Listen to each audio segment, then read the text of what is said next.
Wasn't Lithuania in the women's relay as well? There was some Estonia, they had to change. Estonia, but we didn't know what happened there. I think Australia could kind they took that left through choice as well, so it seems to be a Lithuanian choice. We also see that Norway is already leaving this path, most probably going to the A control, yes indeed.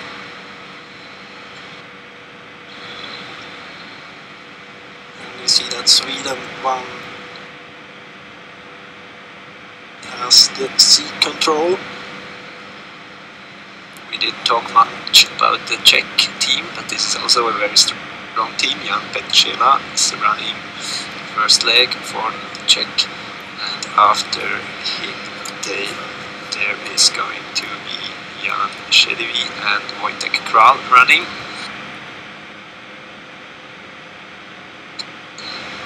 So that's a strong team we have to consider as well today. Some GPS stopped, so again not easy to tell who is in the lead here, but for sure it seems that Vincent Coupa for France is on good direction into his control. With the second team French there. second team, Nicolas Rio. He's on fire this weekend. And also you see that the Latvian team on home soil is going very fast, but maybe not very right, because they have to go to the B control. Same as the mixed team and the Danish team. So not too much to say otherwise from this first control, because of the GPS not working properly. Second control looks more like juniors. It looks actually quite control. There's not a lot to miss there, we can say. I think even we would manage that without any problems. I would be quite confident that we do. But then some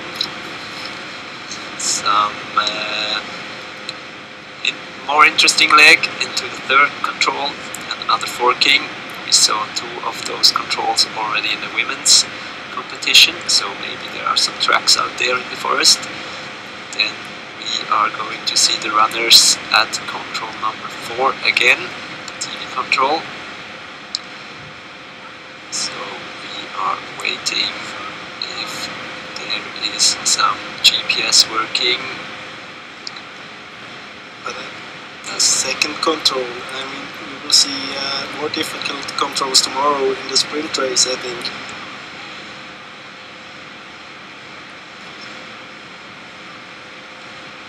Yeah, you know, as a course setter you can also bring in some variation with difficulty, so yeah, some very maybe big variations here. Maybe that was the thinking going on there when finding this second control.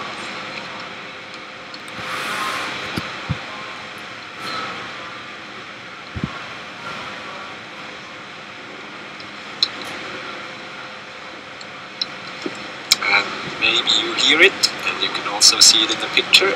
It's quite a windy day out here. It's windy and it's not very warm either. Even though here it's, you can see the sun.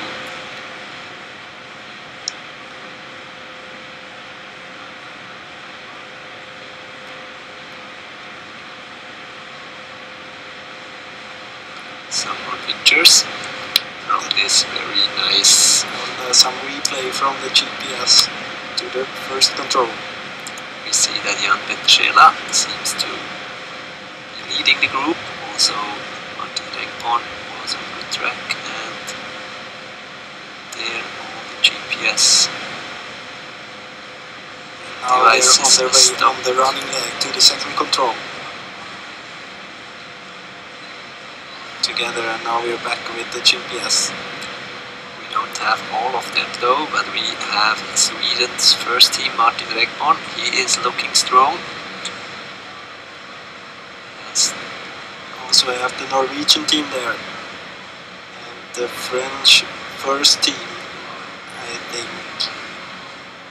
Sweden has to go to the E control, and Norway has to go more to the left to the D control.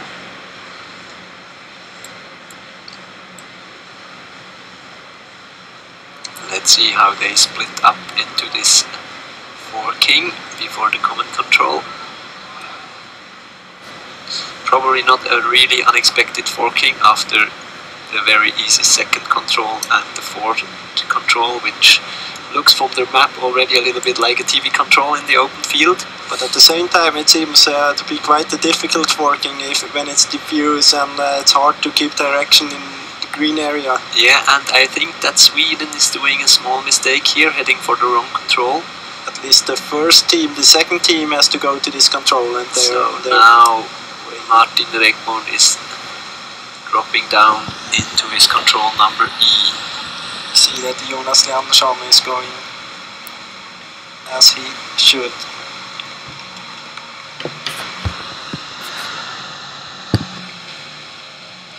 And now we see them coming. It's Emil Svensk coming and punching this first TV split in the lead. And then we have Jonas Leandersson, so two Swedish teams, but not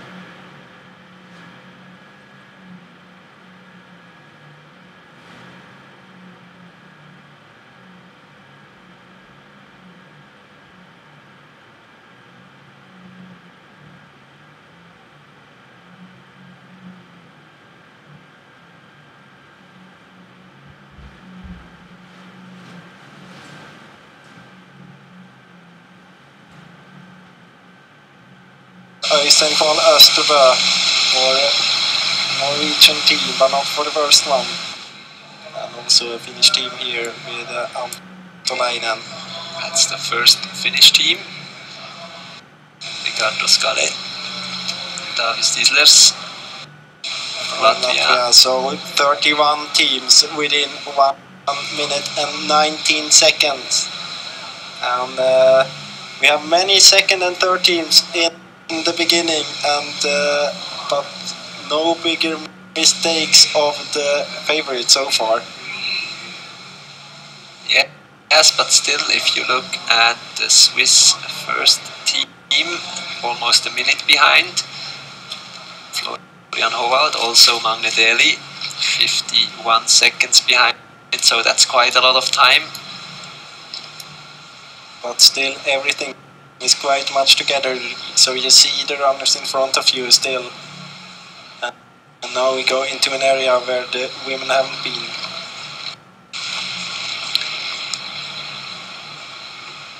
One of the more detailed areas here, so quite useful for another forking system. And it's quite interesting forking here.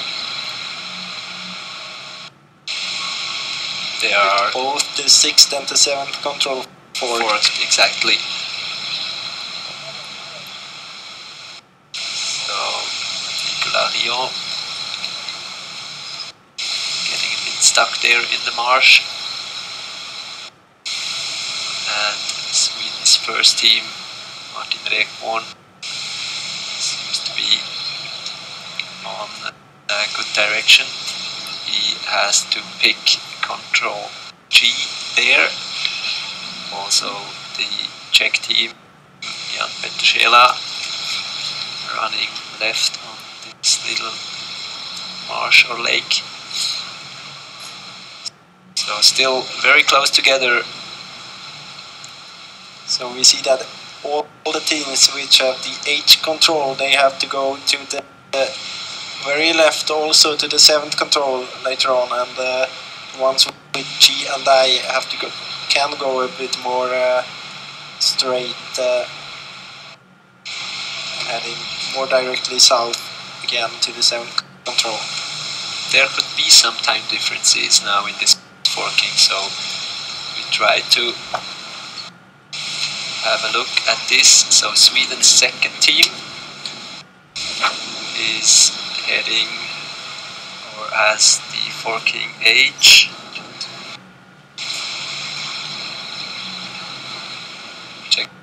Republic and Sweden's first team nailed their controls. No problems for Sweden, Czech Republic, and also Norway on its way. But you see the Swiss there with H.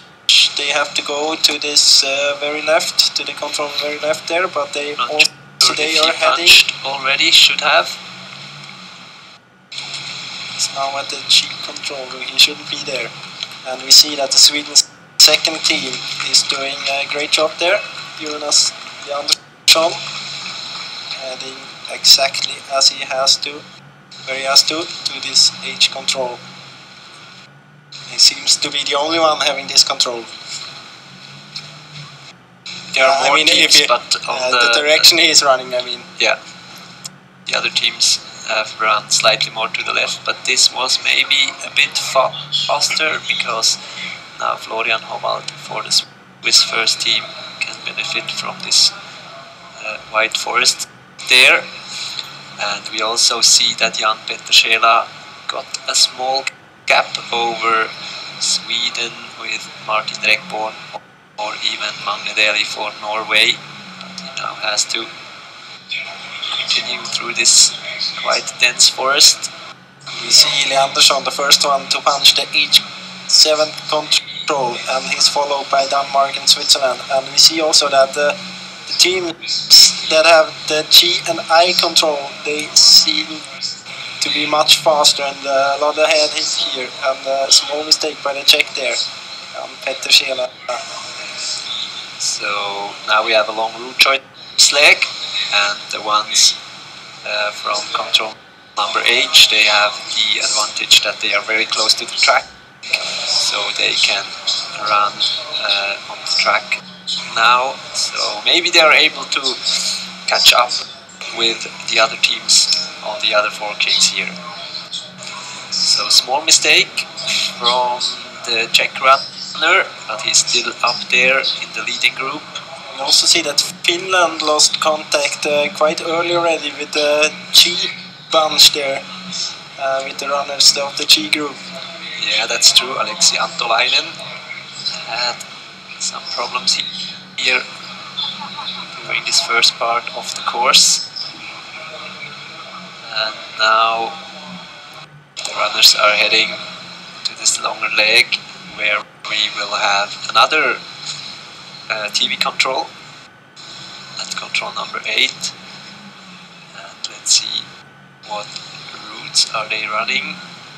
They are deciding to run fairly straight on, doing a lot of climbing through dense forest. Maybe run around a bit and benefit from the open areas to the left, or even use the possibility tracks. For the runners who had the H control in the... That's for sure, yeah. Maybe the other ones are going to run slightly to the right on the tracks, and yeah, enter to the the right in running direction. Running direction, yeah, and enter the control rather easy from this small track there.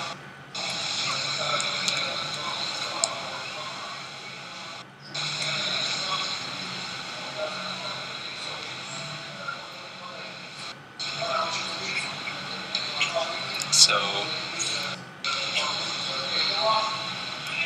it seems from the GPS that the runners with the H4 King didn't lose that much time compared to the other 4 Kings. So but they are invited to take another route choice on this long leg, that's for sure. That's for sure, yeah. The other teams are running over this 4 King on the 3rd control. We see that from the H group. It's Jonas Leandersson with the lead or the others, I think. Maybe Switzerland is up there, we don't know that, because Florian Howald's GPS stopped somewhere in the back. So that is possible that they are running together. It seems his route choice is quite good. Maybe even H4 King is a bit faster because you can do a lot of track running afterwards. It certainly seems so from the GPS. So, very strong Swedish second team with Jonas Leandersson, and the second leg runner Albin Riedefeld did a good race yesterday. He came to 12th, and also William Lind is one of the famous last leg runners in Sweden.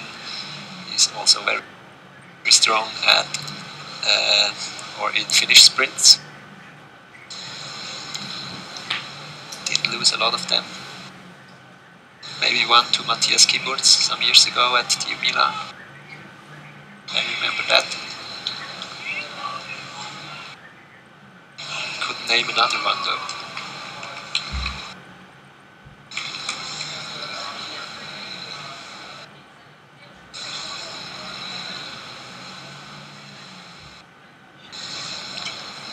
Now the runners are back into those deep valleys where there's not perfect GPS connection, as you can see on the screen. But interesting that it seems that Jonas Leandersson now he's left the path. That's where we saw the women crossing the forest part there and going straight to the small path. And it proved to be quite good to run like that. Some women also run around and attack the control from the path to the left in the picture, but I think they lost some time there. So Sweden's first team is back on track, and also the Latvians' first team.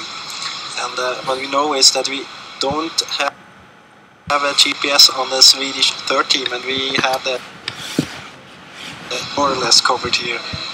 And they are soon at the 8 control, and we will know then because this is another TV control where we will have the runners in the picture.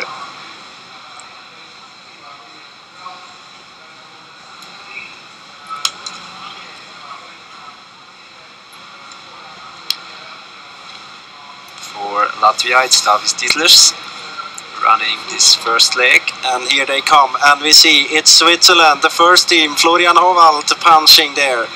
And I don't see anyone else yet. So he has a small gap there, Florian Howald, and that proves maybe that the H control was quite good to have. Anyway, Magne Deli in second spot, 13 seconds behind, Martin Drekbom third, Robert Mähl fourth, and Andris Jubelis for the home team here, Latvia, 20 seconds behind in fifth spot. And here we have Paul Sirom, who did a good race yesterday in sixth position. Jan Petter Schela for the Czech Republic in seventh position. Jonas Leandersson and Yannick Michels in a shared 8th. And then we have many teams coming here, a big group. All still within 1 minute.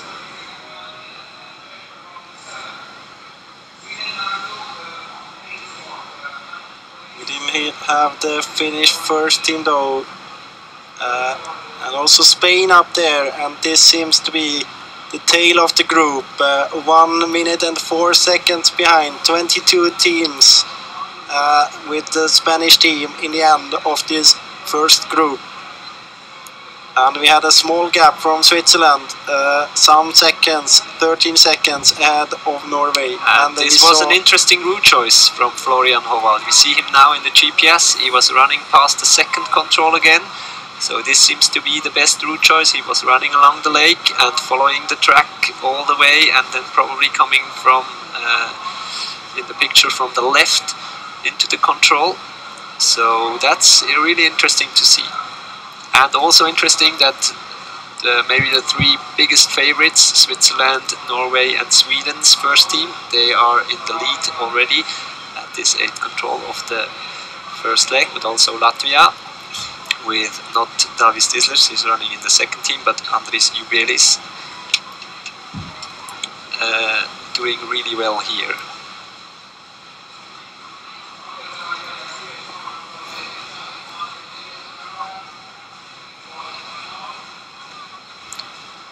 Now again the GPS stopped, so we have a look at the split time here. And we have in the lead Florian Hovald with his interesting route choice on this long leg, 18 minutes 55, 13 seconds ahead of Norway, Magne Dali, and Sweden, the first team, 15 seconds behind. And then we have Russia, maybe a bit surprising, on 12th place, 43 seconds behind, but still that's not a very big gap there. And we didn't have the Finnish first team yet. That's one team that's missing.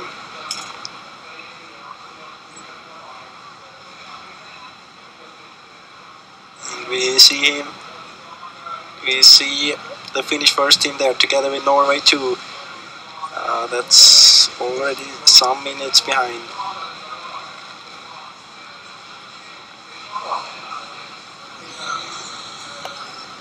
We have the punch there from Aleksi Antolainen, and he was 2 minutes and 16 seconds behind the leading team from Switzerland. So the Finnish team already lost some time there. Yeah, already in trouble, because we know that it's rather hard to run in 2 minutes in a men's relay with legs of approximately half an hour, 35 minutes. So that's a hard thing to do, because the group in the front has a very high speed. There are many runners in the front group, so even if there's some doing mistakes, there's still many left. Poland, Piotr Barfianovic, the junior world champion from 4 years ago in the long distance, punches here in 35th position, more than 4 minutes down on leading Florian Hovald for Switzerland.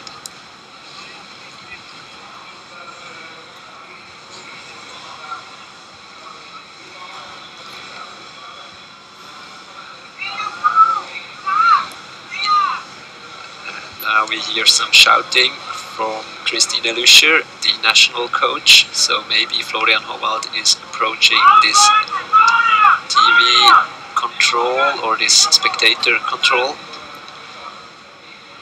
Here he is. Indeed, here we see him coming, Florian Hovald, and he's still in the lead.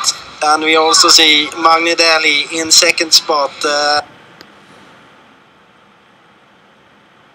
He was 13 seconds behind, so there is still more or less the same gap. And then you see many teams coming behind with the Swedish team.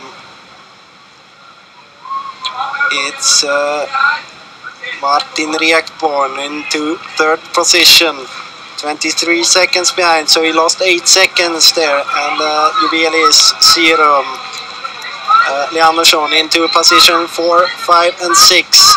Then the Czech Republic, the Swiss second team, and many other teams just behind. France with France, very interesting. Vasa Kupa. Here we also have Marius Straneodum for the Danish team, Nicolas Riot for the French second team, and also Hector Haynes for Great Britain, all within 1 minute. And Jan Petrela was there as well. This could maybe be a mistake for Finland's first and second team. They were on the wrong forking on this first control, running to control C rather than control B. So they lost maybe a minute, 1.5 there already, getting them into a quite bad position for the following course. You don't really want to be behind. You have like in a defensive position all the way, and you have to take risk you don't want to take, and there's more or less no chance to catch time without the others doing mistakes. Yeah, that's the worst case, if you miss the first control and you're behind already. This is Jonas Vitautas-Gvildis for Lithuania. We also had a dog behind. Probably not running in the relay, or not think so. competing. We know which nation he would start for. Maybe a mixed team. Yeah, maybe. Here we have Øystein Kval Østerbø chasing the dog. A bit more than 2 minutes behind. There he is, Aleksi Antolainen for the Finnish first team. And the gap is 2.5 minutes. So more or less the same as we had before. But that's a lot of time.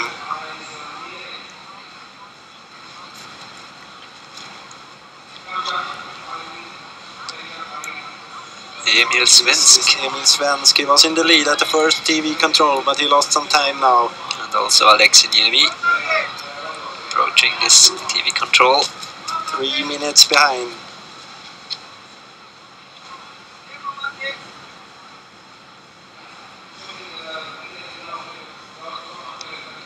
And in 31st spot, this is Austria. No, a mixed team. Some GPS there. We know that Florian Hovald punched control number 11 as first, but his GPS didn't work. No problems for Norway. He still seems to have a good lead. Yeah, but let's see. Let's see where he reappears. There he is. It's not a very big lead. So Norway is chasing hard with Magne Deli. It's not easy to run in front with like 10-12 seconds, because if you do a small hesitation, then the chasing teams, they are back. That's very typical that we saw that he was running longer time on the street when he was in the lead, and Magne Deli, who was chasing, could choose a more direct route choice. Yeah, and it seems maybe it's some kind of tactics from Florian Hovald that he tries to run as much as possible on the tracks or on roads. It was very good on the second control. He got a little gap there, but maybe here he lost some seconds again. But yeah, it's no problem on the first leg. You just try to stay in the pack, and if you can get some seconds to the others, that's okay. But if you come back with the group, then that's no problem at all. It's the ones on the second and third leg that have to try to open the gaps and decide the relay.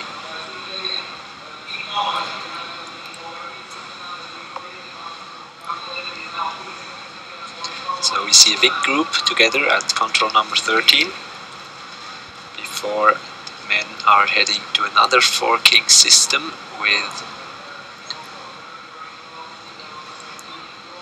two different choices, M and N, on the first two legs, and there will be no forking for the last leg. And at the 13th control we had a radio control, and we got the punch there, and in the lead Magne Deli now 3 seconds ahead of Florian Hovald and 9 seconds ahead of Martin Rekborn.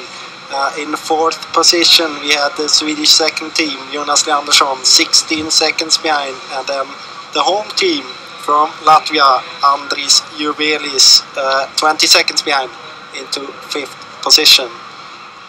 There were many more teams, but I think we focus on the GPS here, and we see that they're all going quite straight. It's not the same route choice as we saw in the women's relay. They had directly to the 18th control, so here it's more obvious to go straight.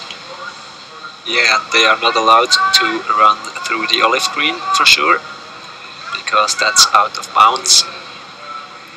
And interesting is that Sweden and Norway, they don't have the same control here. Norway with control M and Switzerland with control M.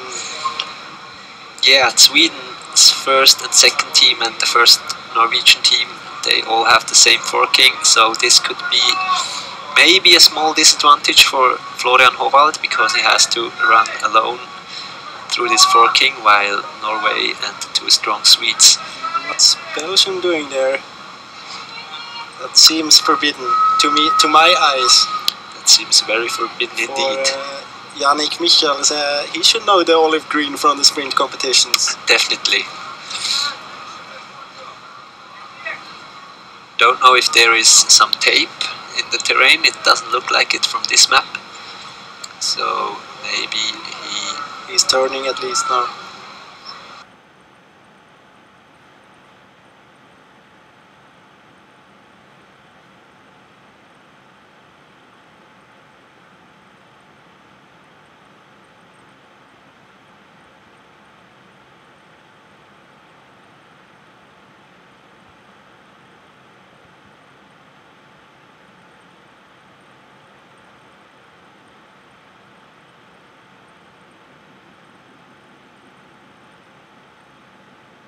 Belis for Latvia, they are heading to this common control in this forking. We don't know where Norway and the two Swedish teams are. They had the other forking. Just seem to have the GPS of the N group. And Jan Petrušela for Czech Republic, but he is... There we have Norway. Okay, no, it stopped. Now we see them. Norway. Possible that they lost so much time. Yeah, it's a longer control. Of course, it's a longer forking for M now, and N has to go to the longer ones after that. So until 15, it's longer for. Yeah, and then we know for sure how the time differences are when they approach the control, the TV control number 18 again. So. But it seems at least that Switzerland, Florian Howald, didn't do any mistakes through this forking. And here is Sweden back up again. Martin Rekborn leading this small group with Magne Deli and Jonas Leandersson.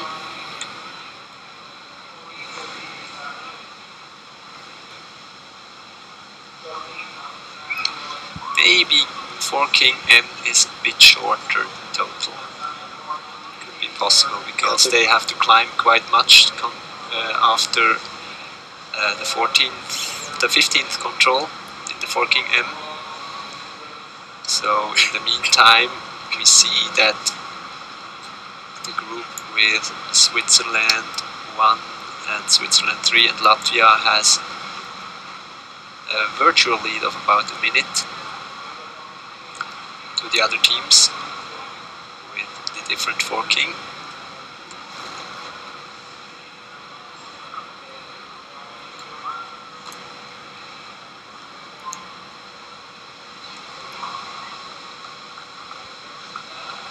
We see that the Czech team lost some time there. They are now quite a lot behind the group with Sweden 1 and Sweden 2, and also France.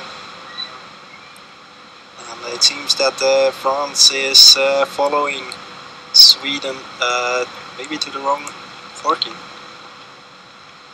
They have to go to N, and the others have to go to the M control. That's for sure a small mistake there.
recognizes this mistake Also early. see a mistake by the Czech team and by the Austrian.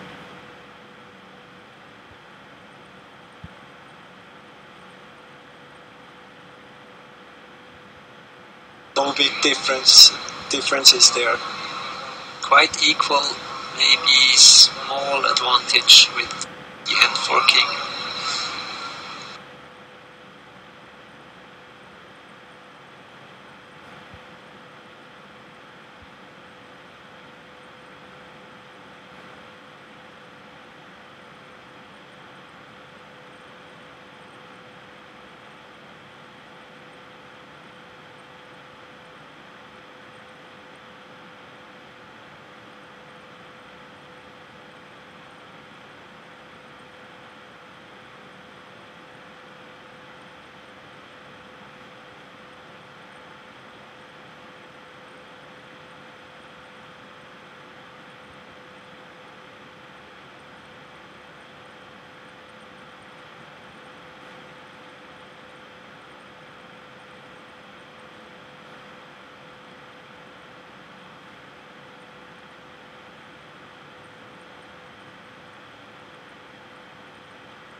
Meters behind.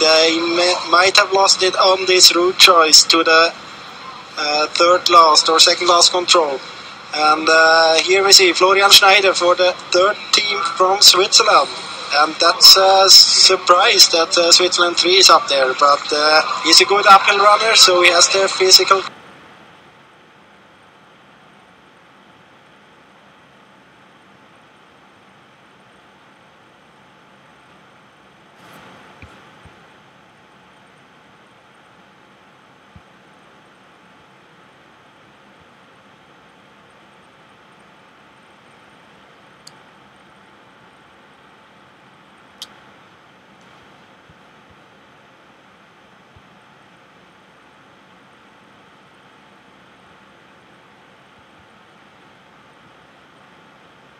Today he is running the second leg.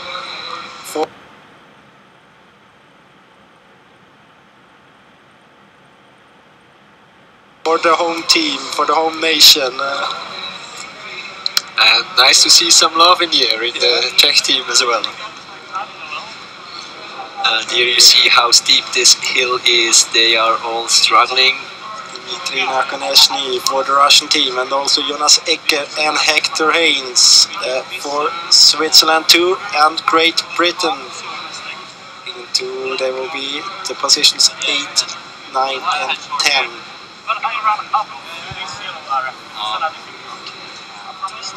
And we see some very tired runners here, Andris Juvelis and Milos Nikodim and Magni Deli focused into some discussions there.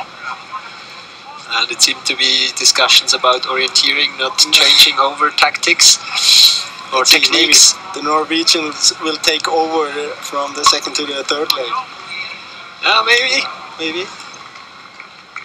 This is Valentin Novikov waiting for Dmitry Nakonechny. And there's a fun story actually, because there was a World Cup right beside this terrain on the other side of the river 21 years ago in 1996. There was a long distance. And guess who was there? Valentin Novikov was there. He came 5th. So he's an evergreen, that's for sure. Let's see how he can do on this second leg for the Russian team. Here we have Marius Straniadam changing for the Danish first team, 2 minutes 35 behind. And also Vincent Coupa, that's kind of a surprise. 2 minutes 43 seconds, that's quite a lot. That's a lot of time to catch, that's for sure, for Luc Gabasset and Frédéric Tranchant. And we see also the second French team approaching the finish right behind Finland, Otto Simosas. And off they go, Olivier Blanc-Tranchant. And the mixed team is changing over here. There's no kisses in this Czech team, not in the Czech first team. And that was also a kind of a surprise. 3 minutes 21 for Petr Šeda. Also the Czech first team, like the French, they have quite big problems now to catch up this time. We see some nice sprinting. Alexis Niemi against Øystein Kvoll Østerbø. The Finn just holding off. It shows us that Øystein Kvoll has managed to run away from the dog at least. And this is Finland's first team, even further down than France or Czech Republic. That might be the biggest surprise so far. Yeah, we for sure had them on our list as some outside favorite for a podium place or a win today. But Alexi Antolainen had some problems on the first leg here. The speed is still good for Alexi Antolainen, but it's a big gap. 4 minutes and 35 seconds. And he sends out Olli Markus Taivainen. So the standing at the first exchange, we have quite surprising Switzerland 3, Florian Schneider in the lead. 41 minutes 11 seconds in front of Norway, 3 seconds behind, and Milos Nikodim in third spot for the Czech Republic second team, 12 seconds behind. And then we have the very strong Swedish team with Martin Rekborn and Florian Hovald in 5th position. And now we see how the team started into this second leg. We see that Olaf Lundanes overtook Thomas Kuriger already on the way to the starting point. Maybe a tactic for Kuriger to take it easy in the beginning. That's not what Olaf Lundanes does. Also a tactic from Lundanes to not take it easy in the beginning. And what does... we have a different control there in a second. This must be a women's map. Yeah, we see that, but a big mistake from Sweden. Why is he running on top of the map in the background here? So The control is located just beside the path, and the hole there on the right side of the path, eastern from the path, quite easy one. But you shouldn't run right there, so actually I thought this is the most easy control of the course, but obviously the course setter did everything right there. Now still the wrong lap. So it must be a parallel mistake. The Swede was following the wrong track in the beginning, and then he found himself on the wrong side of the cliffs. Here we have Emil Svensk, who was in the lead at the first TV spot, but then had a bit of tougher time in this later part of the course, and finishing approximately 7 minutes behind the leader, Florian Schneider from Switzerland, third team. So yeah, but as you said, there are no easy controls. That's not what I said. No, you didn't. But I wanted to say that there are no easy controls. Yeah, even right. On the very easy second control, there is some possibility to do a mistake. And let's see how much this cost Sweden's first team. While Felix Beth is running out for Germany. Before the crowd, which is definitely much bigger than yesterday. Multiple times bigger. But of course it's Saturday today, and yesterday was Friday, and there is a spectator race going on later on in the afternoon, so we have some orienteering folks here gathered at the arena, eager to go out on their own later on in the forest. But we are waiting for the first runner to appear in this open field. And we know we had 19 minutes approximately for the fastest runners on the first leg. Or no, sorry, 8 minutes for the fastest runners on the first leg. So they should be here in any second.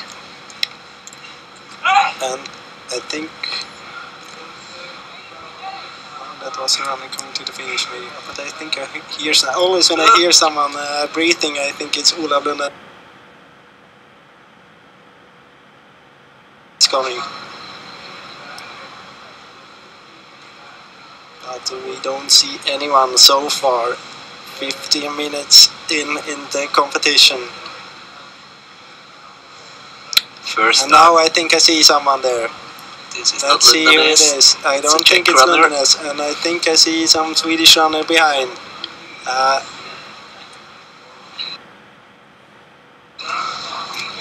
Here we have him, Jonas Hubacek, punching first for the Czech second team, and we have Albin Rideveld for the Swedish second team. And that was well done. Well done. Maybe this small kiss from his teammate gave him some extra energy. And, he didn't have to wait at the starting point either this time, Jonas Hubacek. Like he did at Tiomina earlier on this year. And here we have the home nation, Edgar Spertux, and we can hear the crowd here now cheering, 34 seconds behind. So that was a good start of Edgar Spertux, but where is Olav Lundenes? And where is Switzerland? With Matthias Kiburtz. The two multiple world champions are doing mistakes, obviously, in the beginning of the race here. So that's a big surprise, and even a Swedish first team is missing. But we know there was some problems to the not too hard or not very hard second control. And we are continuing with the second teams doing very good after the women's race, where we had many second and third teams. We have now Czech Republic second team ahead of Swedish second team. And now we see Matthias Kiburtz coming. And he's punching there, 1:28 behind Jonas Hubacek into fourth position for Switzerland. And now we have also the second team for Switzerland, Christoph Meyer. So that was good running from. That was good running from Meyer. And here we have Runeson and also Novikov. Runeson, we saw him doing some mistake to the second control, and here is France and Luca Basset. And the gap is 2 minutes and 5 seconds. This is not Olav And Lundanes, that's still that's not for sure. Olav Lundanes. What happened to Lundanes? This is Had the the third punch team. there from Erik Kamstrup, Huvind, and also Ralph Street for Great Britain, 2 minutes 22 behind. But where is Lundanes? 10 teams passed. And maybe we see the solution of the puzzle here, where Olav Lundanes is. He had C control, everything okay there. for sure a big lead into control number 2. But And then now there what is must he doing? be some mistake into control number Going 3. slow there, it seems, but everyone's going slow there. He has control. We don't know if it's working. Yes. He had forking E, so he was at the wrong He was at the wrong control. forking, and also Switzerland doing a mistake there, Kibbutz. And Lundanes still no clue. In the And green. also a big mistake of Kibbutz there. That's why Kibbutz was And Norway now 1.5 still not minutes at down. and what is he doing? He's completely lost on the track. But that's not Olav Lundanes we know. This No. is very strange for him. Now he has the control, and that's a huge mistake. And now we also have the punch. Olav Lundanes punching to 13th position, 2 minutes 59 behind. So that was a huge mistake by Lundanes, and very, very unusual to see it from him. That must have been around 4 minutes, because he had a solid lead on control number 2, and that's for sure not a great start for Norway's first team. But let's see how this race develops. Still some way to go. We see that Jonas Hubacek is still going strong, as does the Swedish second team, Albin Riedefeld. It will be interesting to see if he chooses the route choice we saw Florian Hovald taking on the first leg, running out to the west from the 7th control and following the small path there. See also no problems for Matthias Kibbutz to the G control. Seems to be running in 3rd spot now. Swiss, after missing the 3rd control quite badly. And what does Hubacek do?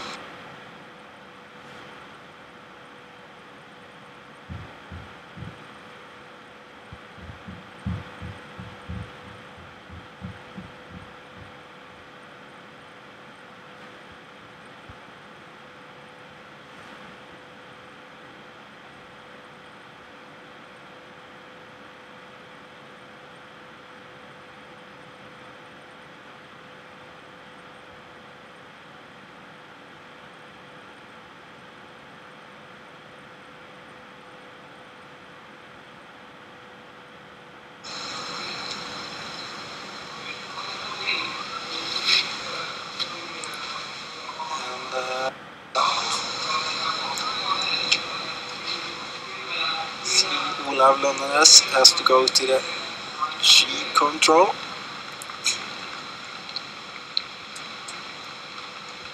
We see now that the lead of Albin Riedefeld is maybe 45 seconds compared to Jonas Hubacek from Czech Republic. So that's a great start for the Swedish second team. We were talking about them. They are going to finish with William Lind on the last leg. So I see no weakness there in their lineup, that's for sure. Czech team, second team, Jonas Hubacek is going to send out Tomas Kubelka on the last leg. So maybe small advantage if you just read the names, of course, for the Swedish second team. We see that Matthias Geburts is doing a mistake there to the G control. He is not punched to control, and he is not running all the way he had to, but maybe you can see Sweden 1 and Johan Rydesson. He's looking for the control too early in this slope, so that's no good start for the Swiss first team, that's for sure, on this second leg. No good start for the multiple world champions Matthias Geburt and Olav Lundenes. Both doing mistakes, big mistakes in the beginning, both at the third control, and now Geburt also at the 6th or 7th control. But Lundenes, he was able to catch up Luca Basset, almost 1 minute. But Basset has another forking, so he can run directly to the 8th control now, and Lundenes has to punch the 7th first. Thank you for this correction, that's of course true. Now, Geburts punched his control there, running straight, so that's taken by the second Swiss team again, Christoph Meyer. Exactly, and the GPS. And Christoph Meyer, he started actually 2 minutes behind Matthias Geburts, so he's running much better than the multiple world champion there.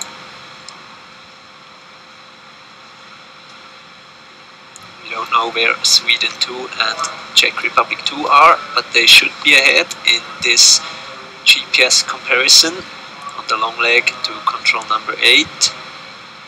We're going to see them in the picture when they punch. And Valentin Novikov is running together with Lucas Basset. Interesting also to see what which route choice Olav Lundenes will take. Seems that he's running direct. Past the third control again. Do you think he dares to do so? Maybe he is going to have another look at it. Maybe he wasn't happy with the map there or something. Now of course he will focus on the next leg. Control number 8.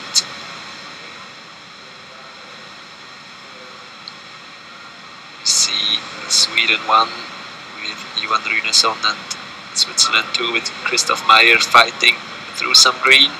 So does Matthias Geburts, while Norway 2 on the other hand, like Russia, France,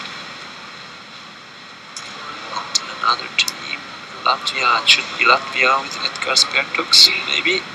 They're running through the open field, following this small track now.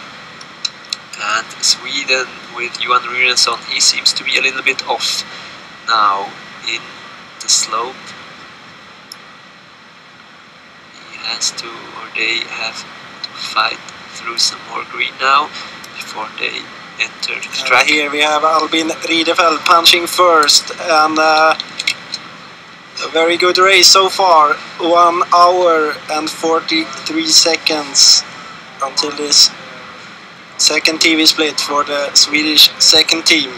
And let's see how big the gap is to maybe Jonas Hubacek, who was in the lead at TV1. 6 seconds ahead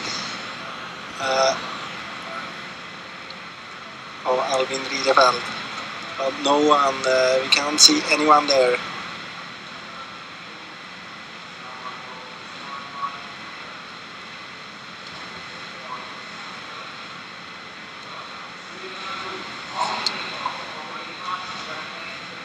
So it's a big gap. It's more than 1 minute course, we saw Kibuts doing a mistake. And here is Hubacek. And 1:07 behind the Czech second team. So this is the replay through the forking, where Albin Riedefeld managed to make a gap compared to Jonas Hubacek. They have different forkings there. We see also that Switzerland, Matthias Kiburtz nailed his 6th control, but then he's going to do a mistake. There. Both Hubacek and Riedefeld are they chose the route choice to the west, following the small path. And we know from the first leg that this is the best route choice, or the fastest route choice. So it should be possible for Riedefeld that he increased his lead furthermore to the other chasing teams. We expect Russia, France, Latvia, also the Swedish first team, Johan Runesson and Christoph Meyer for Switzerland too. There is France, I think. Still no punch, and Luca now Basset. we see Luca Basset. Edgar Spertux in the back. And also the Latvian Edgar Spertux in France in 3rd position, and Latvia in 4th position, 2 minutes 27 behind. And let's see how much time Matthias Kiburtz lost there, and if Olav Lundenes was able to maybe catch some time. He was 2 minutes 59 behind at the first TV, and that time is soon running out. And here we have Novikov for Russia, 2 minutes 50 behind. So there were some changes in position here.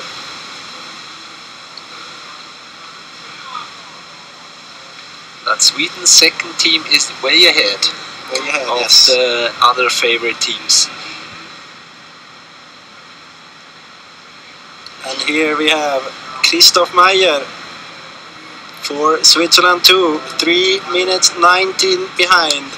So Runesson should be here. Here he is. Here he is.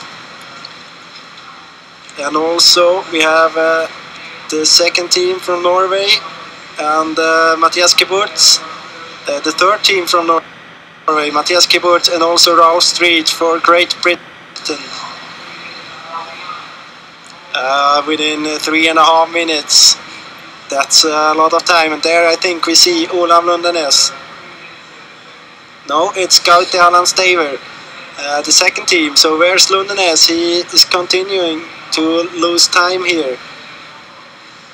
He was 3 minutes behind at the first TV, and now it's already 4 minutes has gone, and we haven't seen Olav Lundenes here. I think that's what we were discussing. It's really hard to catch up time, and here he is. If you do a mistake in the beginning, then you feel stressed and you have the feeling that you should run extra fast, and that's this time when you do additional mistakes usually. 4 minutes 20 seconds, that's a lot of time. When was it last time we saw Lundenes losing so much time in just one leg, or in one race? I think he wasn't really happy with his middle distance at the World Championships. He did some mistakes there, but for sure not 4 minutes or 5 minutes, because he was let's not forget, he was in the lead. Here we have Albin Riedefeld coming to the 3rd TV control. And we know that he has a big gap, more than a minute down to Jonas Hubacek. It seems that he is continuing to run really well here, and if I would have to bet, I think my money would lay on the Swedish second team now at this stage of the race. But we have seen. You're kind of a coward when it comes to betting then. That's true. The odds can't be too good for that anyway. No. But let's see if back Hubacek. To orienteering. He was Jonas Hubacek was 1 minute and 7 seconds behind, and now we have 50 seconds and no Hubacek in sight. And behind Hubacek we had France, Lucas Passia, 2 minutes 23 seconds behind. And now we hear the cheering from the Czech supporters, and we also see Jonas Hubacek coming here. 1 minute 20 so far, so he lost some more time, but still he's in second position, and there's no other team inside, even if he's looking back. Punching there, 1.5 minutes.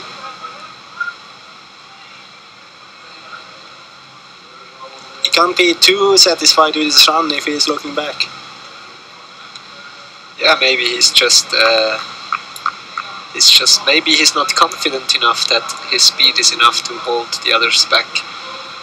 So that could be the reason for looking over his shoulder. And there we saw Luca Bassia and also Edgar Spertux, I think. Spertux was 4 seconds behind Bassia, so they're still together here.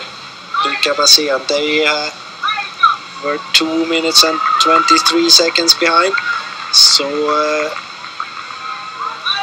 they are losing some more seconds, but not very much. And there we also have Valentin Novikov for Russia, so France into 3rd position, Latvia into 4th position, and Russia into 5th position. And then very soon we should see Switzerland's 2nd team, Christoph Meyer, coming. There is. This and is also Matthias Geburts. And where is Runesson? I see Rolf Street there, and I also see Johan Runesson in the back there, some meters behind the others. So Geburts is pushing quite hard here. He was 3.5 minutes behind, and now it's 3:07, 3:06, so he's catching time, and Runesson has a tough time to keep up the pace of Geburts here. 3 minutes and 14 seconds. But also he caught 13 seconds compared to Albin Riedefeld. And here we have Gauti Hallandstaver for the 2nd team, so Norwegian 2nd team. So he was able to overtake Eirik Kamstrup-Hovind. We see them coming there, all 3 Norwegians together, because also Olav Lundenes is coming here. And now he starts to pick time again. He was 4 minutes and 20 seconds behind, and now it's 4 minutes. So we have a Norwegian team on 10th, 11th and 12th place.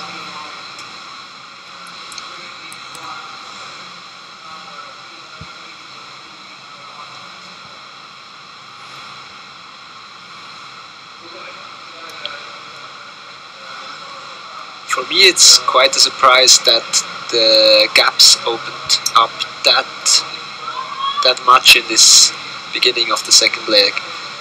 So, and none of the top favorite teams like Sweden, Norway and Switzerland, the first teams, managed to stay clean here, while we see only Markus Taivainen for the first Finnish team punching in 13th position. So quite a surprise that Sweden 2 and Czech 2 are running alone in the front during this relay at the World Cup in Latvia. And I think that's also something that's very interesting compared to the relays we see in World Championships. I mean, here we see 2nd and 3rd teams of all the nations, and we don't have that in the World Championship. So that's opening up for more excitement, and maybe some other names also in the relays. Yeah, that's true for sure, and I'm sure that, for example, Switzerland would have liked to have a 2nd team in the World Champs, the relay. So we see in the meantime Albin Riedefeld We know approaching the 12th, punched the 13th control, and we are waiting for the punch of Jonas Hubacek. Still more than a minute behind, looking at the GPS. He was 1:29 behind at the third TV control. And he's maybe doing some smaller mistake there, but we're not sure. It can be some GPS problems as well.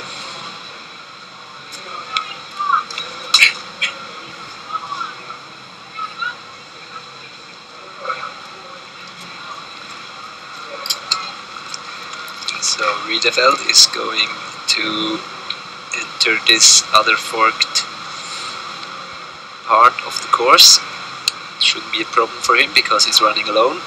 So there are no other runners who could distract him. And now Jonas Hubacek seemed to be at control number 13. We are waiting for his split. And now we have it. It's he's 1 minute and 52 seconds behind. So he lost 23 seconds from the TV control to this radio control, and we see that the group behind is coming closer with Russia and France and Latvia. Also Switzerland, but we don't see the GPS there. And second team, and Great Britain with Ralph Street is running in this group. And Sweden, Albin Riedefeld, he chose to follow this vegetation border there to get a nice entrance into his control N. Playing it safe, it seems. He knows that he's in the lead after passing his coach down there at the spectator control.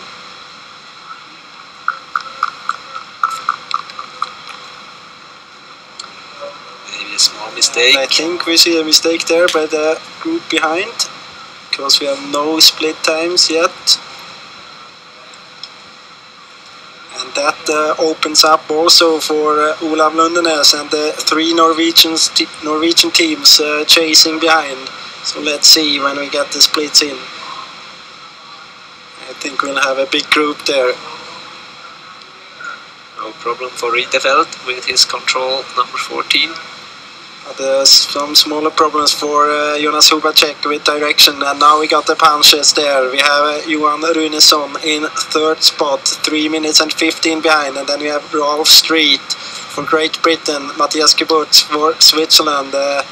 They're all more or less together, and also Christoph Meyer for Switzerland too, and Valentin Novikov for Russia.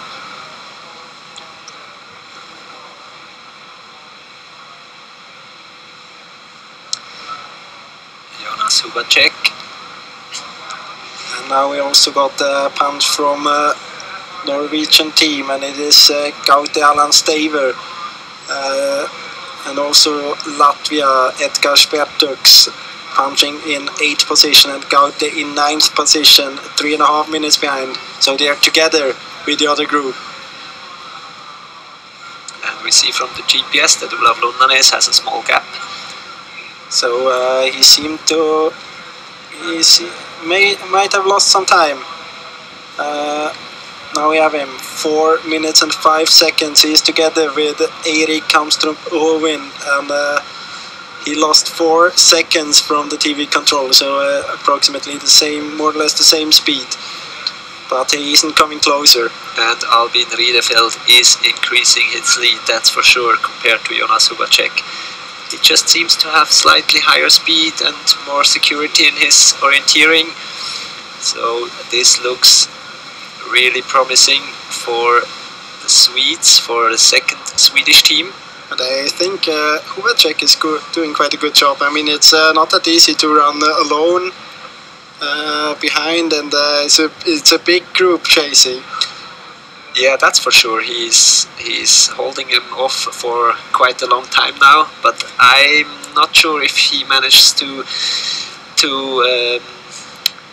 hold this second position. This is going to be quite tough for him, because the chasers they are the big names like Runesson, Kiburz, a little bit more behind Olav Lundenes, of course.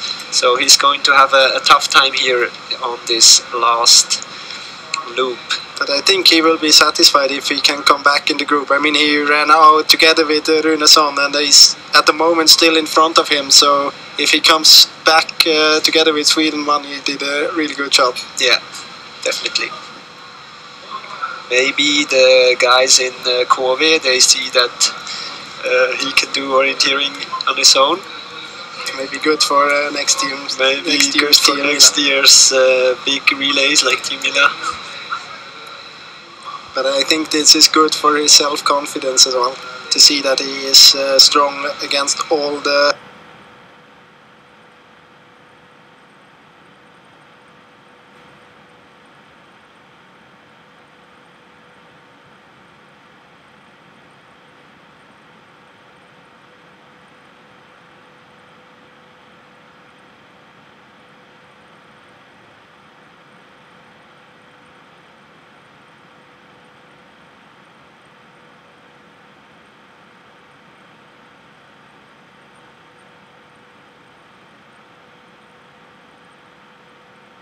because he has the shorter 17th control there.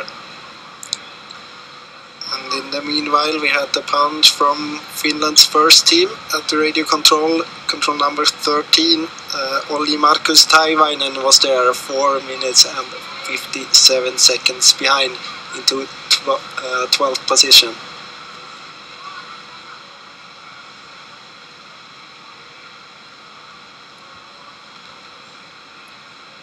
Albin Riedeveld is at the 17th control now, approaching control number 18, where we are going to see him in the picture again.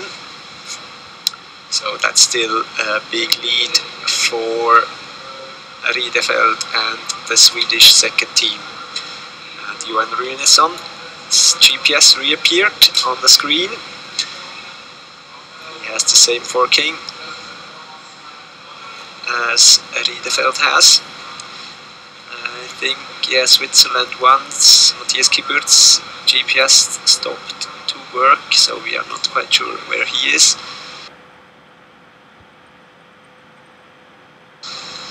And Jonas Hubacek punching at control number 16 now. He can go directly to control number 17. So he should be able to be there around the same time as Runesson is if he manages to execute this leg well. And no problems whatsoever for Albin Riedeveld.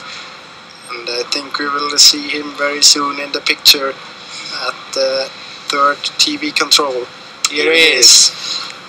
And this is still a big lead for Albin Riedeveld and the Swedish team, and he is looking around, no team in sight, that's for sure. Pushing hard up there to the control, starting to be a bit muddy up there. Punching there and taking maybe the route choice that's a bit slower, but it's maybe 15 seconds. No risk for him that the others will catch him anyway. And when I turn around my head here, I can see already William Lind waiting. Some more minutes left. And a big lead for the Swedish second team. And we see also that Johan Runesson for the Swedish first team is going straight to the 16th control, and no problems there. It'll be interesting to see where Switzerland is, and where there we see Norway 1, Olav Lundenes is coming really close, but he has to go to the end control, so maybe it's a bit too much to the left there. A little bit, but he should be able to relocate quickly at the track, because there's this small hill, and should be not it seems that he came closer to Runesson at least. Yeah, but now he's turning 1 minute behind. Even more left, so that's for sure not a good decision. Maybe he's following Matthias Kiburtz there. We don't know where he is, but we know that he has forking M.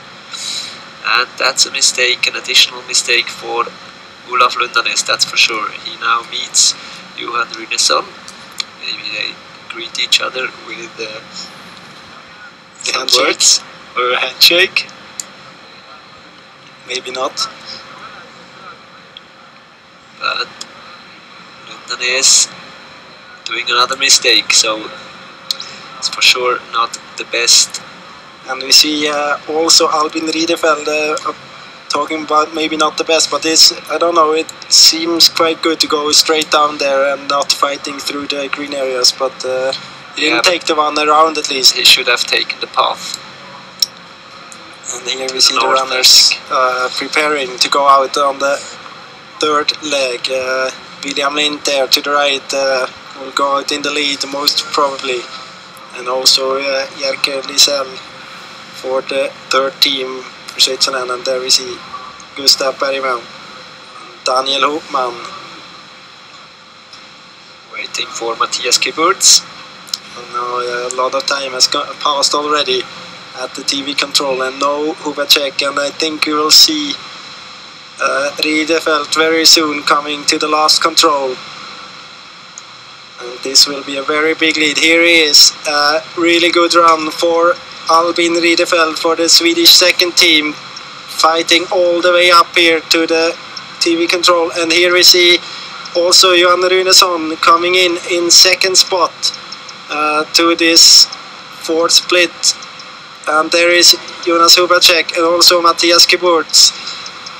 They are more than 3 minutes behind. It's 3 minutes, that's a huge gap. And there we have Latvia, Norway, this is a big group. We have France, we have Great Britain, and we have Christoph Meyer for the Swiss second or third team it is. Second team. And we have seen Matthias Kiburtz is not running out on the track or on the path as the other ones do. So that was maybe not a good decision for the Swiss. And here is Albin Riedefeld on his last meters of the second leg of today's World Cup relay. And he will hand over to William Lind, who has a big lead now. And he doesn't have to risk a lot, even if he's running out like crazy here on the first meters.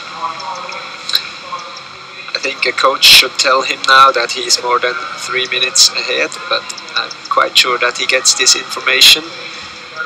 So if he's not breaking a leg or doing big mistakes, I mean, we saw that it's possible to do mistakes. We saw Olav Lundenes almost missing 5 minutes maybe on the whole course. Of course, but I think it's a bit, you are a little bit more relaxed when you know I have 3 minutes up to the others. I'm in front, so I don't have to take risks.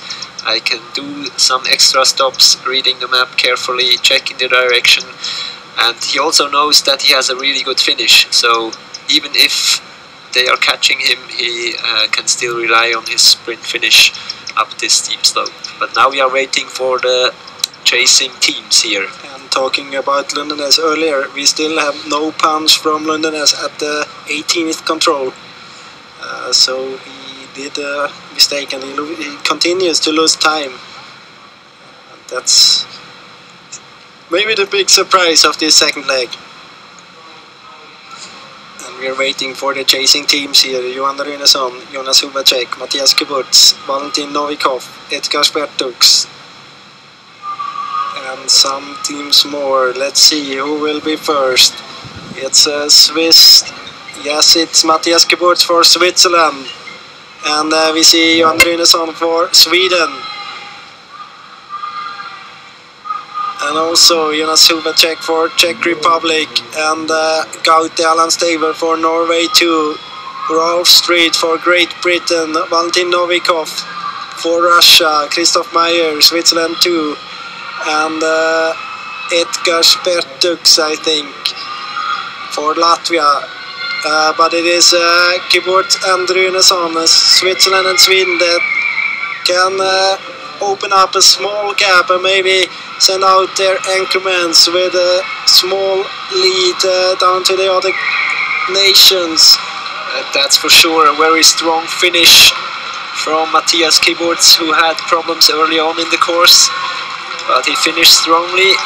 And we know he was 3 minutes and 17 seconds behind at the TV control, and now he caught half a minute on this uphill compared to Albin Riedefeld. And this is a big group now, chasing the leader, William Lind and Sweden. And very nice also to see that the home nation Latvia is still in the fight for a podium place here, for a medal.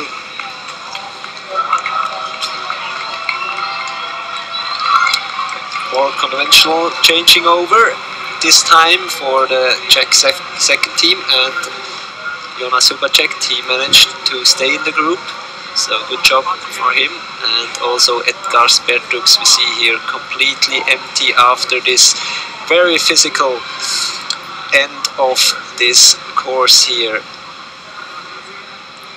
We see Olaf Lundanes approaching the last control. Lundanes, he was 5 minutes and 17 seconds behind at the TV control, and here he is.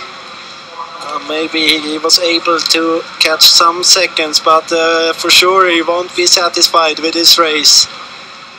And in the background we see Olli Markus Taivainen for Finland also, for the Finnish first team. But many mistakes, we're not used to that from Olaf Lundanes. I think in general there were a lot of mistakes on this second leg from some favorite teams like Switzerland and, as you said, Olaf Lundanes, Norway. So quite a surprising second leg, and Albin Riedefeld, he was the one who kept it clean all the way and could send out his anchorman William Lind with almost 3 minutes down.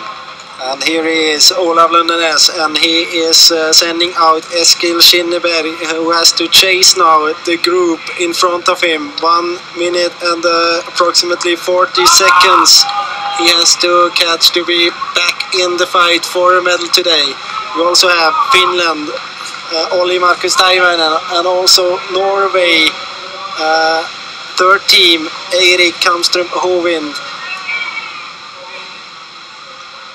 He's chasing over to Jon Aukrust Asmon. And the standings after 2 legs, Sweden second team in the lead in front of Switzerland, 2 minutes 42, a big gap there, and Great Britain a bit surprising in third spot.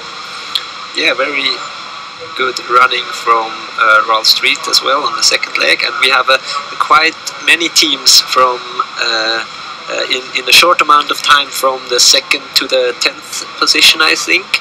So there's only 25 seconds, a little bit less between those teams. So that is for sure going to be interesting, which teams can stay on top there in this big group. And it seemed from the second leg we learned that it's crucial to not do mistakes in the green areas. Well, it's always crucial to not do mistakes, that's for sure. Yeah, but I mean, the difficult controls were the third control. There were a lot of mistakes, and it seems that if you start to do mistakes, you can lose a lot of time. It's not a small kind of mistakes you see. It's really hard to relocate in the green areas. Yeah. That's for sure, and we see the Finnish second team finishing, also a mixed team. There is no additional runner. So the first team to finish here. Yeah, we could say that. But let's see how William Lind started into the course. We see his big lead. So we saw that in the women's race quite often, that they missed this small track and followed the open area. Yeah, unfortunately GPS stopped there, so there's not much to analyze. Also Switzerland, Daniel Hupmann's GPS signal is lost. We see that Gustav Berryman and also Frédéric Tranchant, they seem to have good control into their first control, but now maybe another mistake for Frédéric Tranchant. He just managed to to not take the Runason route choice there. Yeah.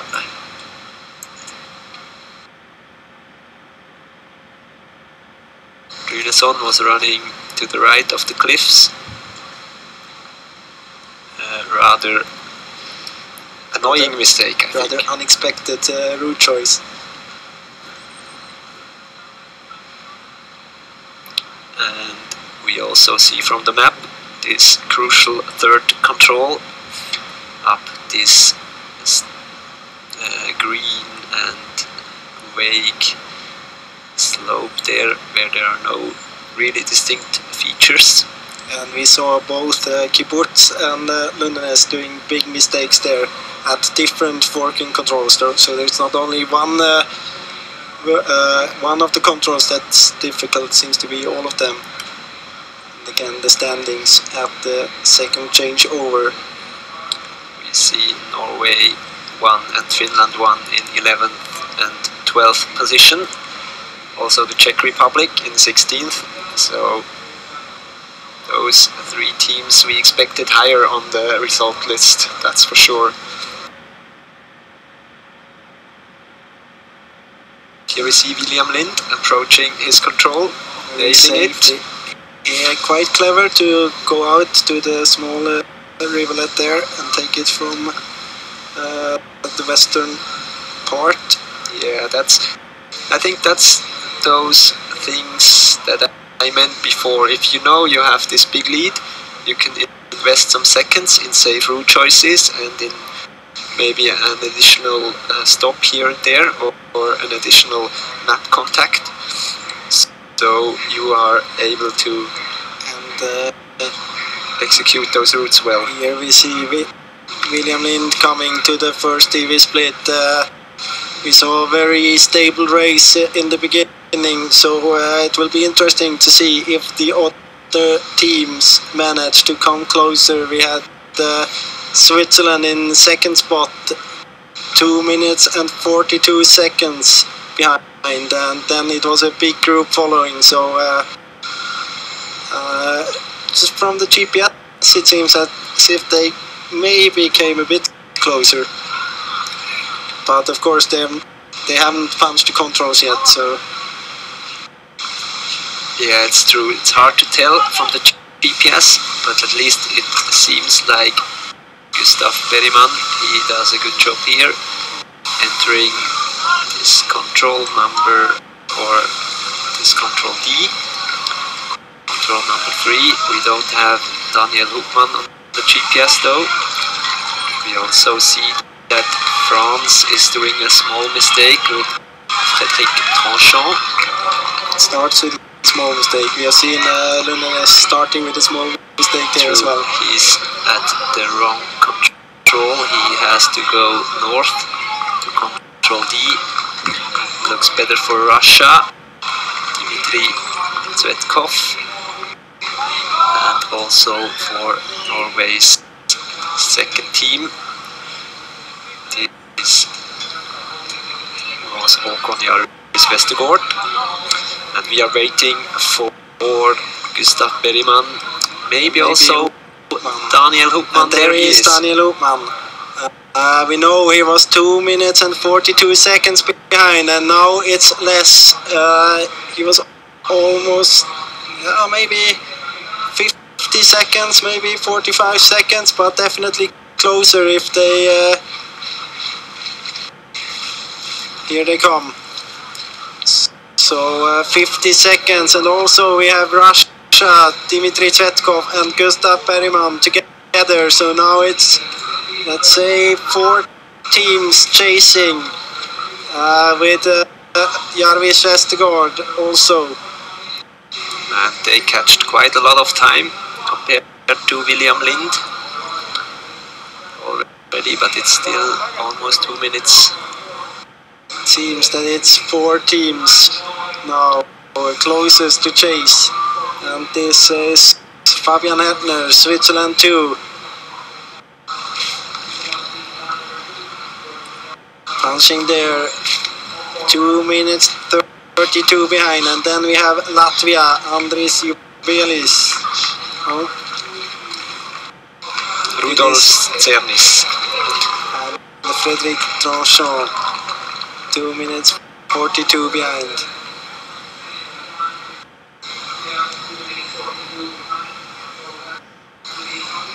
So maybe some chance for excitement still in this relay.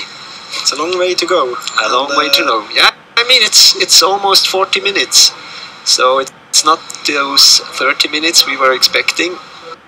The legs are a little bit longer, and now we see some more GPS. William Lind, nice into control number 5, and the chasers, they have the advantage that they can run together in the group, so maybe they have some slightly higher speed there. But still, they don't know if there's any forkings coming, so it's not that you just can trust the others. Yeah, that's for sure. But just yourself. Speed-wise, they maybe push a little bit harder than Lind is able to.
His GPS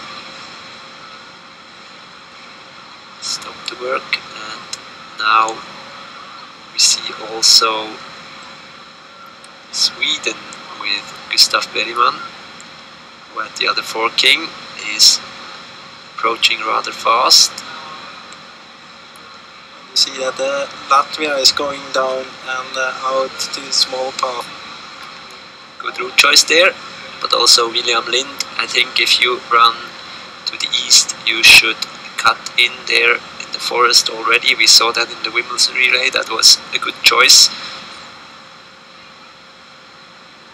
There should be some tracks now as well through this green area. And Daniel Hupman struggling. Seems as if he was stuck there for quite a long time now. Yeah, we saw it earlier on that the route choices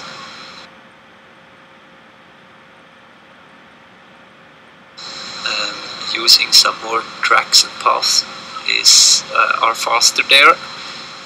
So it's also going to be interesting how it turns out.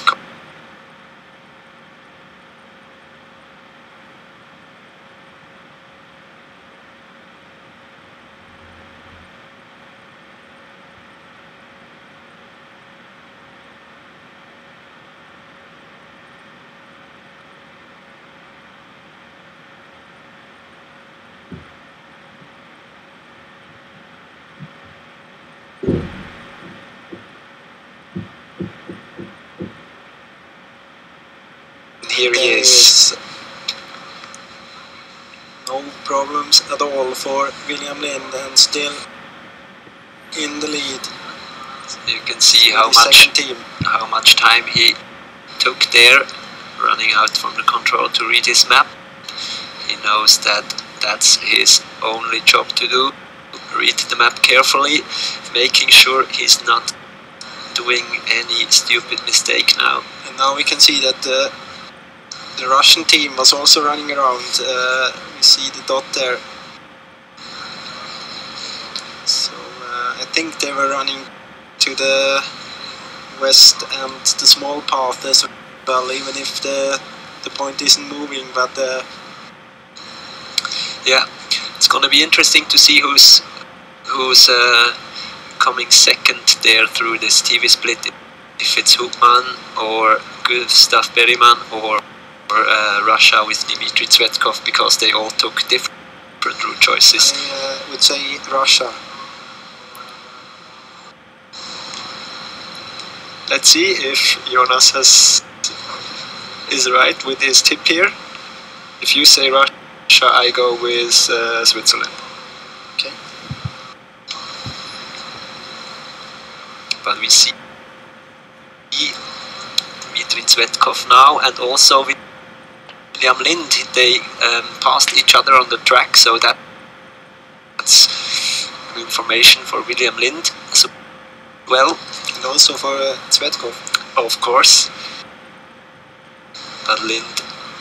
But I mean, Tsvetkov was running out almost 3 minutes behind, and now he sees him on the track there, so he knows that he might have caught like 1.5 minutes. Yeah. But on the other hand, it's quite difficult to estimate those times. Let's see, he was right. It's Dmitry Tsvetkov.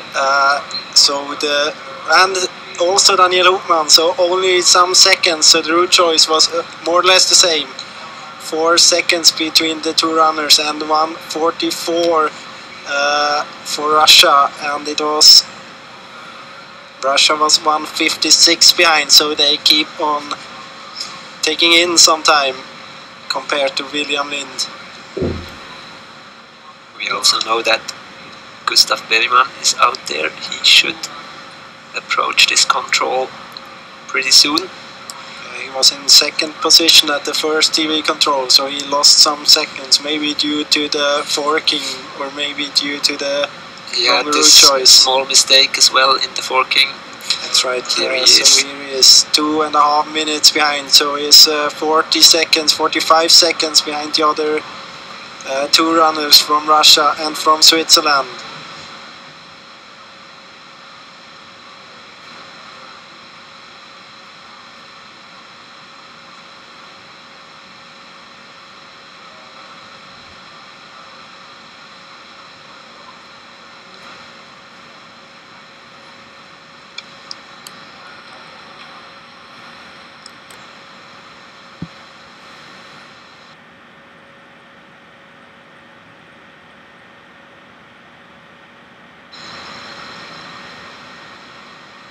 Here on the GPS we can see the French team and also the Latvian team coming closer to the control, and we also see that the Norwegian team took another route choice, and we have Frédéric Tranchant for France and also Rudolf Sternis for Latvia and Fabian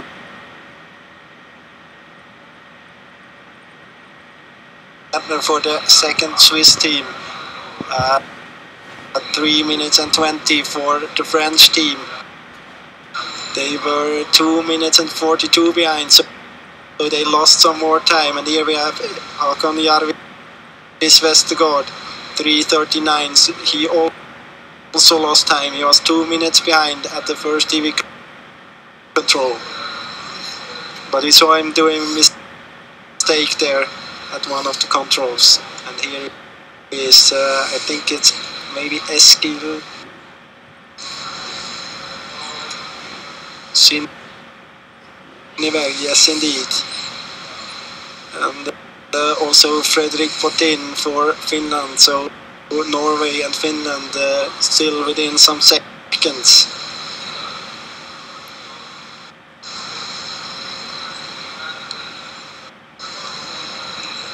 And they have quite exactly the same speed as William Lind in the lead, both Sinneberg and Potin.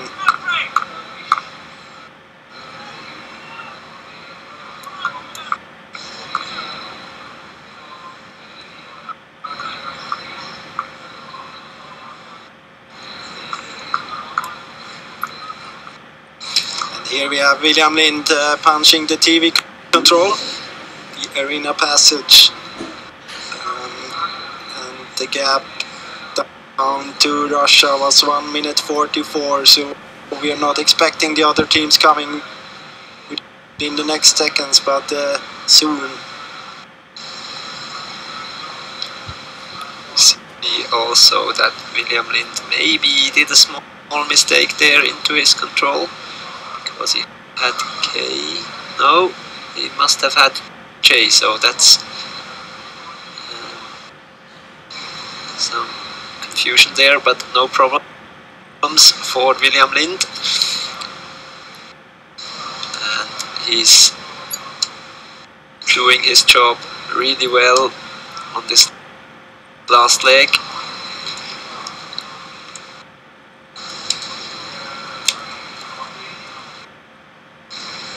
Keeping his orienteering clean.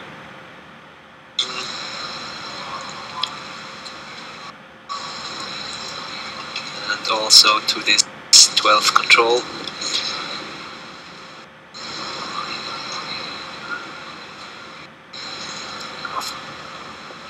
His direction was almost perfectly. He's drawing a straight line there. And we are waiting for the chasers for Dmitry Tsvetkov, Daniel Hupman and Gustav Bergman. And here is Hupman. Here is Daniel Hupman. He was 1 and 48 behind, so he might have lost some seconds here. And Dmitry Tsvetkov behind. He was 1 and 44 after William Lind. So the gap is still quite the same, 3 seconds Hupman lost from the last TV control, and still together with Dmitry Tsvetkov. And let's see if Gustav Bergman was able to catch some seconds. He was 2 minutes and 32 behind, and here he comes. I think he's getting closer to the two runners from Switzerland and Russia, but not very much.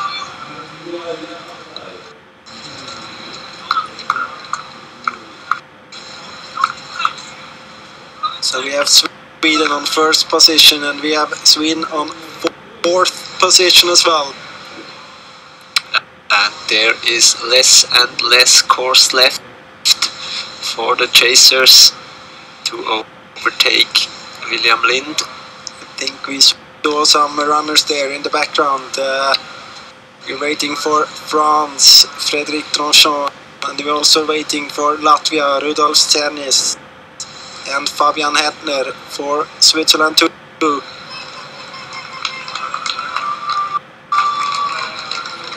And it is Rudolf Sternis and Hettner coming here. We don't see Frédéric Tranchant yet.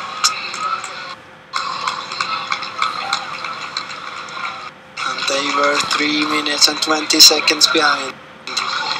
So the gap is also here approximately the same. But no Frédéric Tranchant.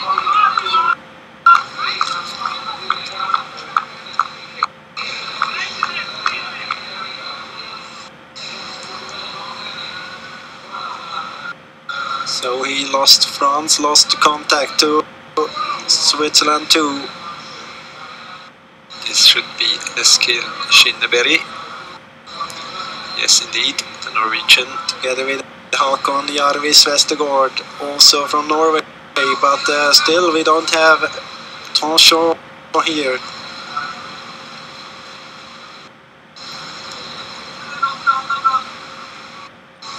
They lost some seconds compared, not Eskil, he was exactly the same. But Jarvis Vestergaard, he lost some seconds compared to William Lind. And Skinneberg is taking some places through this last leg. Now running on 7th position. This is Fredrik Bortin from Finland, and it must be a quite big mistake for Tranchant.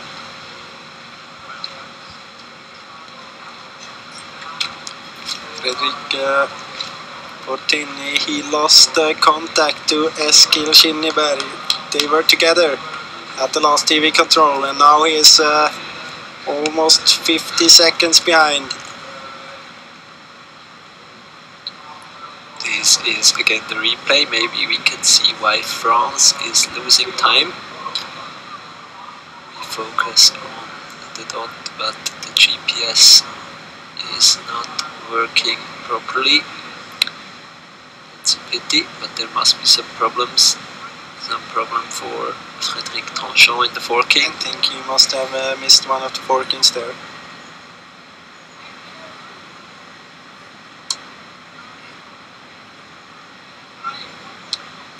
There he is, so he should be here any second in the TV control.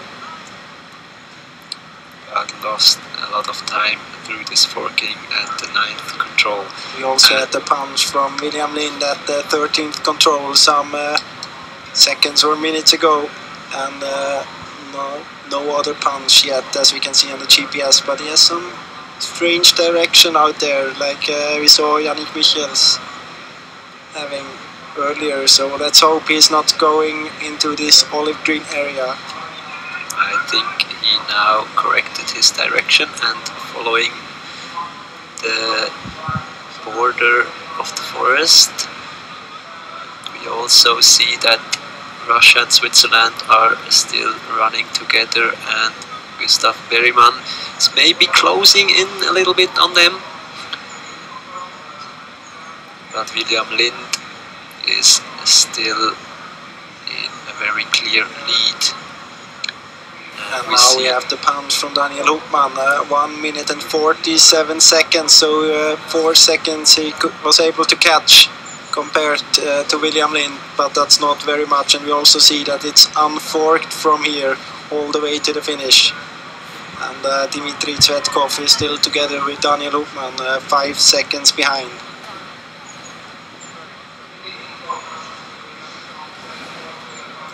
let's see how big the gap down to Gustav Bergman and Sweden's first team is. It was half a minute at the last TV control. And now it's still half a minute, more or less, a bit more, 32 seconds. It seems like William Lind had very good direction into control number 14. And Gustav Bergman has good direction out from the control.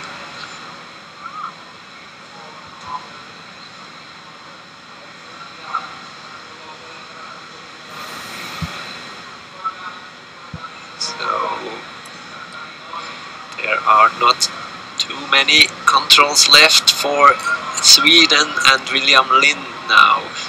He punched control number 14 and has still a very solid lead.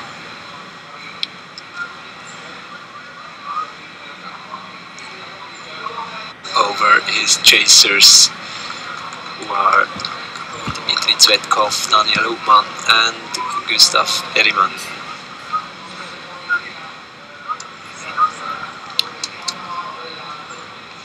It's quite impressive how well and how straight Lind runs all the way. We didn't see any mistake from him at all. We saw him doing the thing you were talking about, that he was maybe taking a bit more secure route choices, maybe not risking too much, but he didn't miss anything, that's for sure. Maybe here he is a little bit too high up in the slope. Maybe a small chance for a mistake. Of course, we are not hoping this for him. But he should be okay into control number 15 as well. Can be kind of a tactic as well, that you run a bit too high, so you know that you can just fall down to the control when you come close to it. And it's easier to spot controls on a spur when you're coming from a little bit a higher position. And there we see that was no problem. So I think only maybe two challenging controls left for William Lind, control number 16 and 17. And we had some more punches at the 13th control. Latvia was punching in 5th position and just in front of Fabian Hertner, Switzerland too. And they had 23 seconds marching down to Eskil Kinneberg and Norway's first team, which was together more or less with Hakon Jarvis Vestergaard, the Norwegian second team. And then it was a minute gap down to Finland 1 with Fredrik Portin.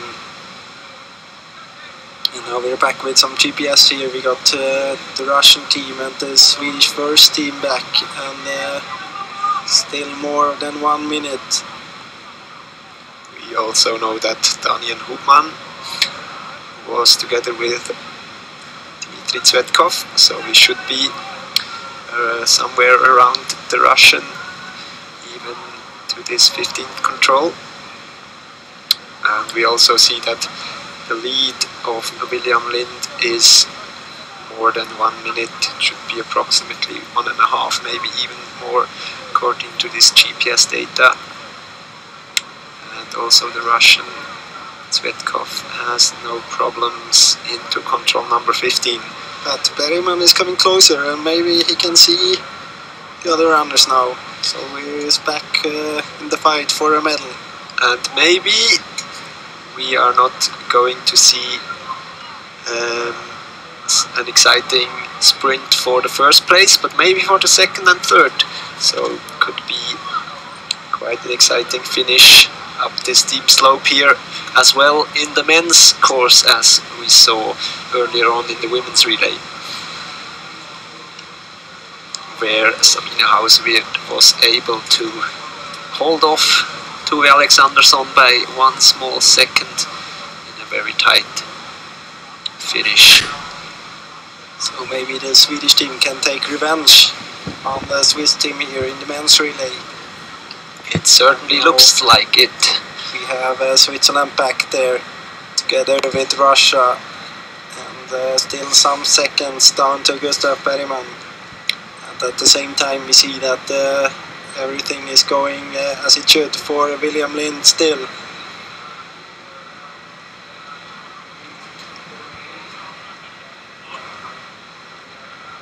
Still perfect orienteering from William Lind. No problems whatsoever on this course for the very experienced last leg runner.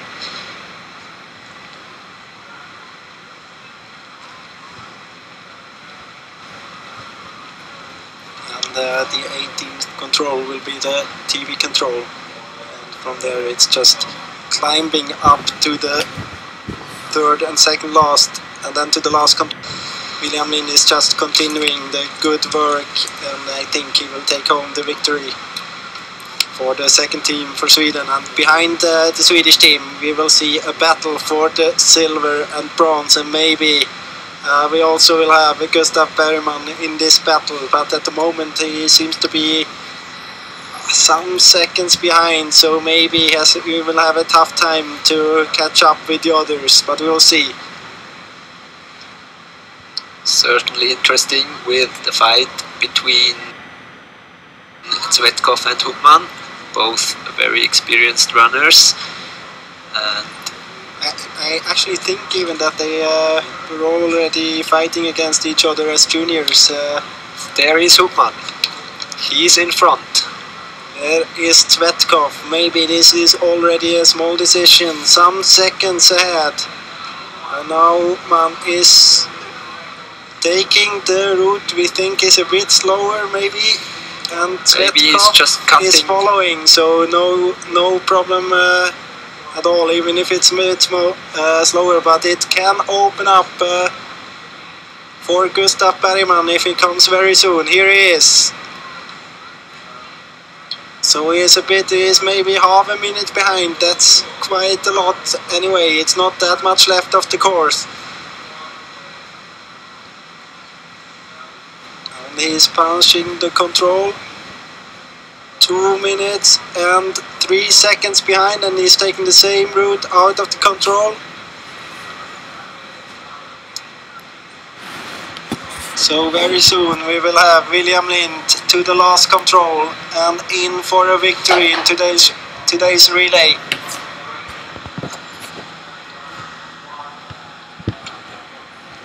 And here he is.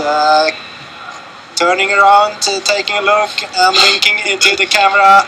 He has all time in the world to enjoy these last meters as much as you can enjoy this uphill. But here he punches.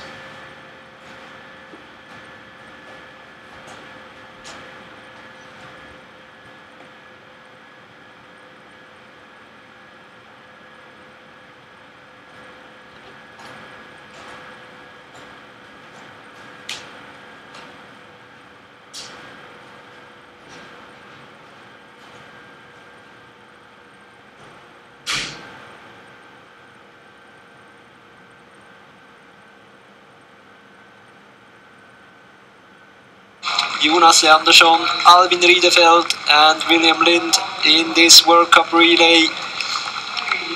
And they continue the trend today with good second and third teams, and it shows us that it's very nice to have the relay in the WorldCup, because then we actually can have second and third teams. And they did a great job, almost in the lead. They were in the lead from the second leg all the way into the finish, and very soon we will have the fight, or no, I think that it's decided already. Daniel Hupman will take the second place for Switzerland, and there behind we see a very tired Dmitry Zvetkov, but this will be the silver place for Switzerland with Florian Howald and Matthias Kiburtz on the second leg. Daniel Hupman on the third leg. So once again, I think the two best nations at the moment, Switzerland and Sweden, showed their class in this relays here in Latvia. Strong last leg performance from Daniel Hubmann. Yes, indeed. And behind we have the Russian team coming all together there. Dmitry Nakonechny, Valentin Novikov and Dmitry Tsvetkov. But first in the finish, the Swiss team into silver position. And here we have the Russian team. A bit more than a minute behind, but the margin doesn't really matter. It's a bronze place for the Russian team. And there behind we see also Gustav Bergman for Sweden into fourth position. He was close, he was a bit behind all the way almost, but they got the victory anyway. Yeah, I think the decisive moment for Bergman was this sixth control, where he had some small problems picking it, was slightly to the left, and I think this was this half a minute where he lost contact to Hubmann and Tsvetkov, the Swiss and the Russian. And also for Switzerland, I think they did a really good relay, except maybe for some controls on the second leg where Matthias Kippurz made 1-2 mistakes too many, but he could finish really strongly and send out Daniel Hubmann in a good position into the first. And here we were expecting the fight, maybe a fight for the fifth position. We have Norway, Eskil Kinneberg, who we wait for. Here he is, and then behind him Latvia, Rudolf Stennis and Hakon Jarvis Vestergaard, all within 20 seconds at the TV. But here we see that Eskil managed to run away from the others, and he will get the fifth place for Norway, where we saw maybe one of the less good runs of Olav Lundenes in his career. And here we have the second team for Norway. And this is quite a good performance, actually. And there back we see the home nation, Latvia. Very tired, but good competition all the way for Latvia. Eskil finishing with a smile for the Norwegian team. Magne Deli, Olav Lundenes and Eskil Kinneberg.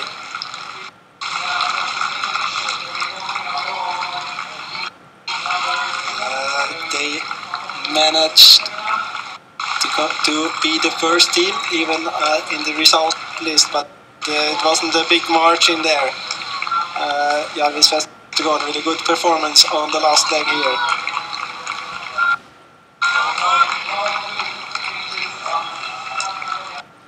And there in the background we see the home nation, and now it's a big cheering here going on from the crowd, taking Rudolf Stennis into the finish.